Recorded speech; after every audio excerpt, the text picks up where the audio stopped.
Good morning, everyone.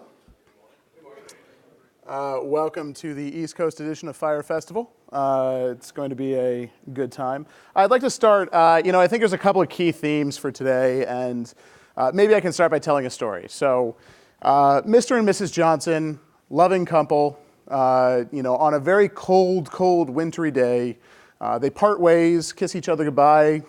Mr. Johnson goes to work at his, CIO job, being a technology executive at a Fortune 500 company. And then on top of that, he walks into his budget meeting. And Mrs. Johnson, who's working from home today, sends him a text. Says, "Honey, I need help." Says, "All right, well, kind of in a budget meeting. What's up?" It's probably his favorite meeting always, Been told to slash his budget by about 20 or 30%, obviously. And so she says, "Well, Windows won't open. It's frozen." "Okay, we'll just pour some warm water on it, and that'll probably get it to open." So 5 minutes go by, and then all of a sudden, get another text. "I tried it, but the whole computer won't work now." So if you think about the context of communication, I think oftentimes when you really look at the things that we have to deal with, we have all of these different channels for communication, but something as simple as saying Windows froze, won't open, in a text message, in a WhatsApp message, in a Viber message, in a Facebook message, in any number of mediums of these hundreds of different ways that we can communicate with each other, if you don't have the context, there's a big problem. And so I think, what I came to as a realization when I was thinking about what are we going to talk about today, what's really at the core of this event, what are we trying to accomplish, it's really communication with context. For those of you who don't know me, I'm Anthony Juliano. I am Chief Technology Officer and a General Partner here at Landmark Ventures. I've been doing this for the past 11 years. For those of you who do know me, half of my job tends to be a therapist for CIOs. The other half of that job tends to be some level of deal massage therapy. I think at the end of the day, though, I've noticed something very interesting consistently. Somewhere along the line, technologists have fallen in love with the journey more than the destination. When we talk about all of the things it is that we're trying to accomplish, we talk about big data, and we talk about cloud, and we talk about, the latest and greatest technology, but all of those things are means to an end. And so when you think about that means to an end, functionally, it gets lost in translation. There's no context in that level of communication that we provide. And so, if someone sells you on fly the friendly skies, United jokes aside, it's not as compelling as saying, here's the destination. Let's go sit in Tahiti and sit on a beach with white sand, drink a Mai Tai, watch the sunset. That's the destination. That's where the value comes in. And so I think part of today, if you look at the theme and the overall kind of idea of what we're trying to do, it's really this idea of business transformation through strategic innovation. For a CIO summit, nowhere in there is the word technology even used. And there's a reason for that. I think if we look at technology, it's a means to an end. There are a number of different components, and if you look at the way the day is organized, there are 5 key themes that all come together. We've got bookends on either side to really open and close and talk about these components. But this is all meant very much to be a conversation amongst each other. This is an opportunity for all of us to communicate with context. So in the start of the conversation, we'll talk about how the role of the CIO has to change, and then we'll talk about what happens after that role at the end of the conversation. And those are the bookends for the day. But in between, we're going to talk about 5 key pillars. And I think these 5 key pillars, the goal is to try and put the horse back in front of the cart.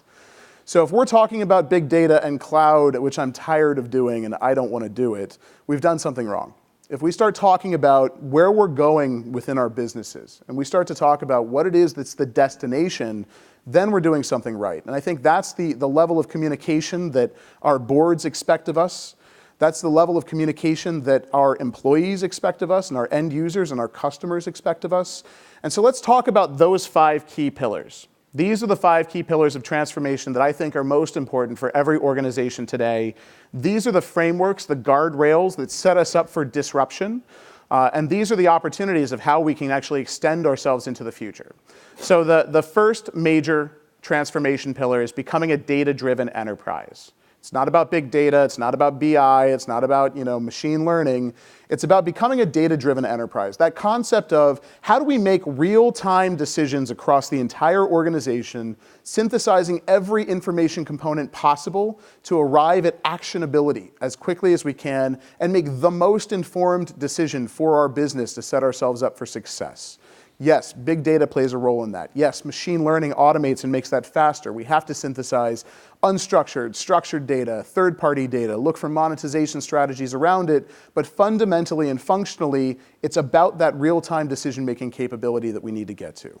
The second major pillar for what we're trying to accomplish is becoming an on-demand enterprise. This idea of business is everywhere and at all times, and everyone should be able to work. So if you are on that beach in Tahiti, while I wouldn't recommend it, you should at least be able to open up your laptop and do work. You should be able to, while you're standing in line to buy movie tickets at the movie theater, be able to pop open your phone and get an email done or get something done within a business application. That work from anywhere, anytime mantra comes hand in hand with the concept of also being able to scale up and scale down as quickly and effectively as you can so that the organization is always right-sized. So that it's not about backwards being over-invested or under-invested. It's about really hitting that nice middle ground that allows you to do the things you need to do within the business. That's the on-demand enterprise, and yes, cloud can be an enabler, mobile can be an enabler, but those aren't the technologies that are the destination. Those are the means to the end. That's the journey.